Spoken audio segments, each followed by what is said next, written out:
fellow garden enthusiasts. This is the morning that I'm leaving for my vacation, and I thought I'd show you just real quickly what I'm doing to prepare the vegetables essentially that I told you I cut from the garden, all the kale and actually some bok choy and also all the Swiss chard. Just the blanching process, which you can look up online, but I'll just show you really quick how I do it. What I like to do is just fill the sink with water. I just like to, clean out the sink really well, one side of the sink, and just fill it with water and throw all the cuttings in there. So here you have like a sink full of kale, and down in the bottom would be just like tons of Swiss chard. And if you don't have time to get to your vegetables right away, this is a great way to keep them nice and, I guess I'd say crisp, because they tend to get really flimsy if you just let them sit out on the counter for a long time. So what I'll do is I'll like soak them overnight and wash off any sort of like aphids or insects that might have, gathered on the leaves. And then I do the same thing with the herbs. So this is just a bowl full of all the cuttings from the basil that I told you about. We just don't want it to bolt. So I cut as much off as I could and left only the bottom two leaves on each plant. What we're going to do here is I'm going to take the basil and I'm going to just dry it off and then like lay it out on a cookie sheet and dry it underneath, basically like in the house somewhere, probably in a warm spot. But for these vegetables here, we're going to wash them off. And then after that, I'm going to cut them into, chop them up.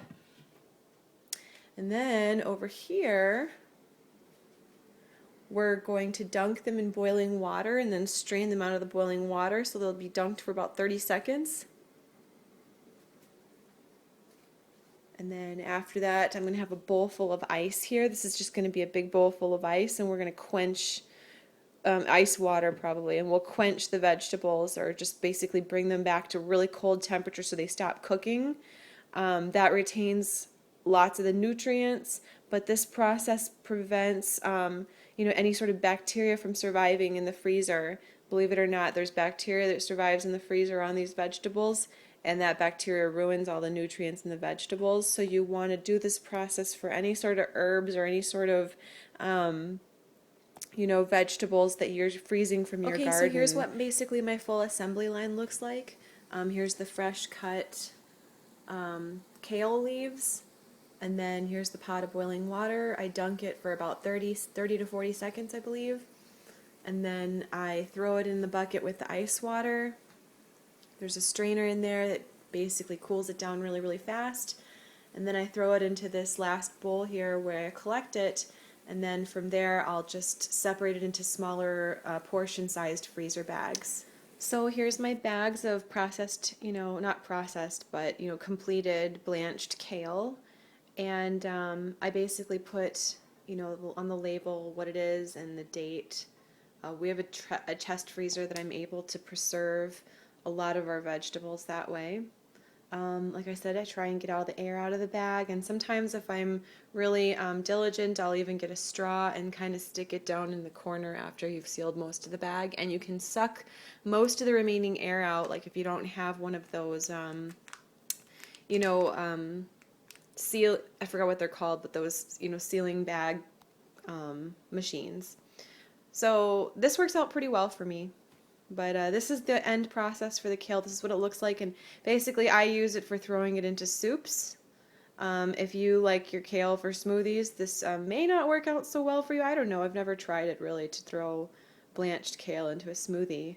But this is basically, one portion size, so I could do like 4 pots of soup. This would be like added to 4 pots of soup, and I like to add it to like curries, or I like to sneak it into chilies.